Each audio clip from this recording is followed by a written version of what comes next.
Talking about all the players to watch out for the Buccaneers in their Week 1 game versus the New Orleans Saints in today's video right now.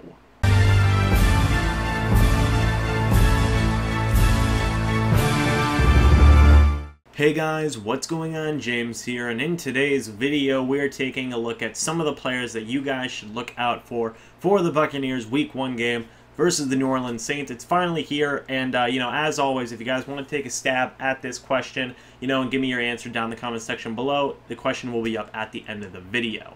So without further ado, let's get right into this list, okay? Now I picked 5 players to highlight for this list, and the first person that I want to talk about is quarterback Ryan Fitzpatrick. Now, I know this is probably one of the more obvious picks, considering how, Jameis Winston won't be our guy for the first 3 games, so Ryan Fitzpatrick's the guy. But I think it's very important because we obviously want our guy to do good, be it Jameis Winston, be it Ryan Fitzpatrick, be it Ryan Griffin. Whoever the quarterback is, we need them to do good so we can win the games, that's kind of an important thing. And Fitzpatrick's really interesting because last year, whenever he played 3 games for us, whenever Jameis Winston was injured, he went 2-1 as a starter. And obviously, the 3 teams he was playing last year are very different than the 3 teams he's playing this year. But this will be his first test. He's playing a pretty decent Saints defense, so he's getting thrown right into the fire. He's had experience as a starting quarterback before. He's had multiple seasons where he's been a starting quarterback, and he's had other seasons where he's been thrown into the starting quarterback role. So I'm very excited to see how he does. This past preseason, he looked very on and off. Some games he looked great, and we could get very excited about. And some games he looked mediocre, didn't look that good. I will say there was never a game I saw where I was like, Fitzpatrick sucked. In the preseason, even last year, he didn't really have any games where it was like, oh, he's just god-awful right now. He was either mediocre or he was good. He wasn't exactly bad in any of those games that he's played so far. And even in training camp, he's looked pretty good as well. So he's got some things going for him. He's got momentum going. He's a professional at the end of the day. He should, go out there and do his job. I think he's more of a game manager at this point, if any, more than anything else. So he should be able to lead the offense pretty well. He's surrounded by a ton of weapons, and Mike Evans, O.J. Howard, Cameron Brate, among others, Chris Godwin being the latest emerging option for this team.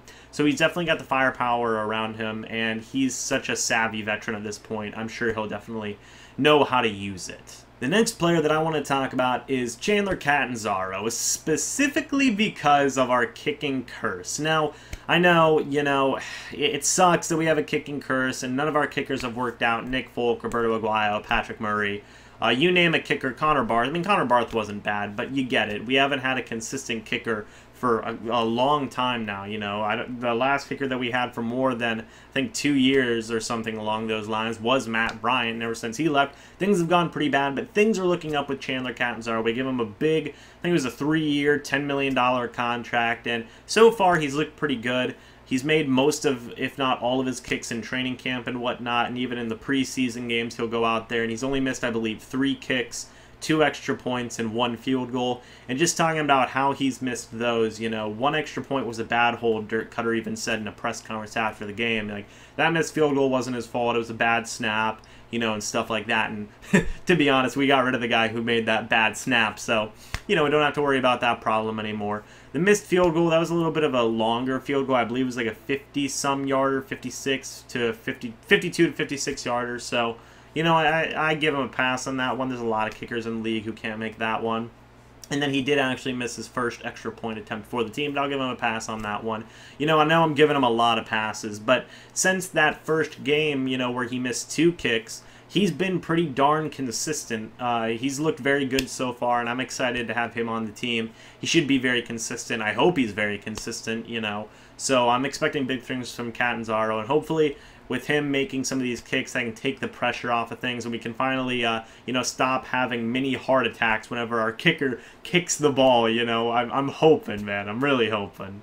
And just another really quick, interesting thing about Catanzaro is he can visualize where he wants to kick the ball. You know, he's had pretty good percentages throughout his career, and even last year, I believe he had an 83.3%. So I think he'll do fine. He goes out there, he mentally visualizes where he wants to kick, and then that's kind of how he does it. And he takes into account all the conditions and whatnot of each place he's playing in. So he's really prepared. He likes to be a guy who's prepared. He's pretty young, too. He's only 27, so you can have him for a while. Hopefully Catanzaro can be our long-term kicker for the future. You know, hopefully he runs through his whole contract, because that would be awesome. I just want a consistent kicker. At this point, honestly, I would take 83.3% from last year. Like, that would be amazing. So I'm hoping that he can hopefully be as good, if not better, than he was last year.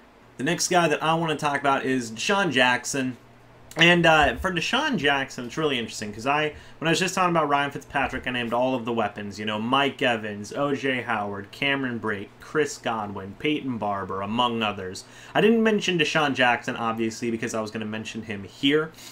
It's really unfortunate that Jameis Winston isn't playing this game, because it finally started to look like he was building some chemistry with Desean Jackson in the preseason. He finally hit him on a long 40-yard deep ball, and I know it's only one ball, and we should not overreact to that, but it was still encouraging to see, you know, because that, you know, it feels like last season Jameis was always missing on the deep balls to Desean Jackson, some other guys. So he finally connected on one. So we were hoping that they could build some momentum and start getting some things rolling. But now Jameis isn't going to be there for the first 3 weeks. Enter Ryan Fitzpatrick, which, if I'm being honest, I'm not too sure how good his downfield ball is. I think it's a little bit shaky. Hopefully he can get some deep balls to Desean Jackson regardless. And I'll be very interested to see how they work Mike Evans, Desean Jackson, Chris Godwin into the fold. I've been hearing some stuff about how the offense has been, you know, using Desean Jackson in the slot a little bit more and having Godwin outside. And I think even on the Bucs depth chart for this game, they have listed as their number 2 wide receiver Desean Jackson or Chris Godwin, which Greg Auman had said he had never seen that before, which I think is hilarious. But that just means that we have a lot of weapons, and you should expect a lot of Mike Evans, Chris Godwin, and Desean Jackson. So I hope we can start using him a little bit more in the short and intermediate passing game, and, you know, eventually take the top off of the defense and hit him with a deep pass. I just don't know if Ryan Fitzpatrick's the guy to hit him with that deep ball, but I'm hoping they can make it work for sure. The fourth guy I wanted to talk about is Jason Pierre-Paul. Now, you know, we've been talking so much about this defensive line from the offseason signings with Vinny Curry, Bo Allen, and then eventually, you know, we traded for JPP. I think it was in that order. I can't remember off the top of my head. But now that it's game time, you know, it's time to see this defensive line almost at its full. Mitch Unrein's on the IR, which really sucks a lot, and Vita Vea probably won't be playing in Week 1 as well, which is really unfortunate. Like, that really sucks that we can't have both of those guys. However, you're expecting a pretty strong defensive line from Jason Pierre-Paul, Vinny Curry, Gerald McCoy. Will Golston's probably going to play a little bit of defensive tackle. You still definitely have Noah Spence as a rotational pass rusher. Bo Allen, I think I already said Bo Allen.